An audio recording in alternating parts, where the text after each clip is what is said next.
Como conversamos no programa de ontem, as 3 mensagens dos 3 anjos do capítulo 14 do Apocalipse são cumulativas, quer dizer, uma não interrompe o cumprimento da outra, ou, em outras palavras, elas acontecem ao mesmo tempo. A primeira mensagem, para relembrar, anuncia que é chegada a hora do juízo de Deus. A segunda fala da queda de Babilônia. Ambas não tiveram o efeito de despertar os homens e os levar a corrigir seus erros, como bastaria se tivessem querido ser admoestados e corrigidos. O que se segue? Uma apostasia mais ampla e males ainda maiores. Tal será a consequência lógica da conduta que começou com a rejeição da primeira mensagem.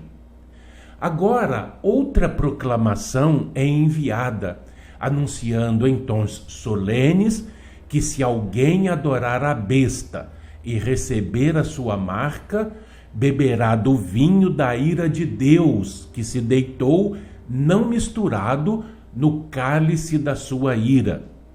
Isto é o mesmo que dizer: se continuardes a rejeitar a verdade e a desprezar as advertências enviadas, esgotareis os últimos recursos da graça de Deus e finalmente experimentareis uma destruição literal para a qual não haverá remédio.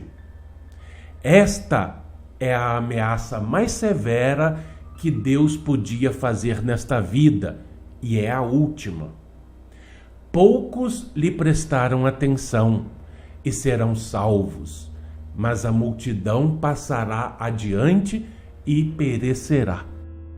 A proclamação da mensagem do terceiro anjo é o último movimento religioso especial que devia fazer-se antes de o Senhor aparecer, porque imediatamente depois disso, João viu como o Filho do Homem vindo sobre uma grande nuvem para ceifar a seara da terra. Sim, por toda a terra deviam ser ouvidas as notas de advertência desta terceira mensagem. Os argumentos sobre as 2 mensagens precedentes fixam a época em que se deve dar a terceira e mostram que pertence ao tempo atual. A melhor evidência de que a mensagem está sendo proclamada ao mundo está nos fatos que demonstram seu cumprimento. Indicamos a primeira mensagem como proclamação principal do grande movimento adventista de 1840-1844 e a aparição do Paráclito no mundo, quer dizer, essa massa espiritual que vem para alertar a humanidade. Vimos o cumprimento da segunda mensagem em relação com aquele movimento no último ano mencionado, que é a degradação total das crenças humanas. Vejamos o que ocorreu desde aquele tempo. Quando Cristo não veio em 1844, todo o corpo de adventistas caiu em maior ou menor confusão. Muitos abandonaram completamente o movimento. Outros chegaram à conclusão de que o argumento sobre o tempo estava errado e imediatamente procuraram reajustar os períodos proféticos e fixar uma nova data para a vinda do Senhor, obra em que tem continuado mais ou menos até o tempo presente, fixando nova data à medida que cada uma passa. Poucos buscaram atenta e sinceramente a causa do erro e foram confirmados em suas opiniões de que o movimento adventista fora providencial e que tinha sido correto o argumento sobre o tempo. Mas viram que tinha sido cometido um erro sobre o assunto do santuário e que esse erro explicava o desapontamento. Viram que o santuário mencionado por Daniel no capítulo 8, versículo 14, e que será purificado, não era esta terra como se tinha suposto, que a purificação não devia ser pelo fogo e que a profecia neste particular não implicava a vinda do Senhor. Encontraram nas Escrituras evidência muito clara de que o santuário aludido era o templo celestial, que Paulo, em Hebreus capítulo 8, versículo 2, chama santuário, o verdadeiro tabernáculo, o qual o Senhor fundou e não o homem. Viram também que a sua purificação, segundo a figura, ia consistir no mistério final do sacerdote no segundo compartimento, ou no lugar santíssimo.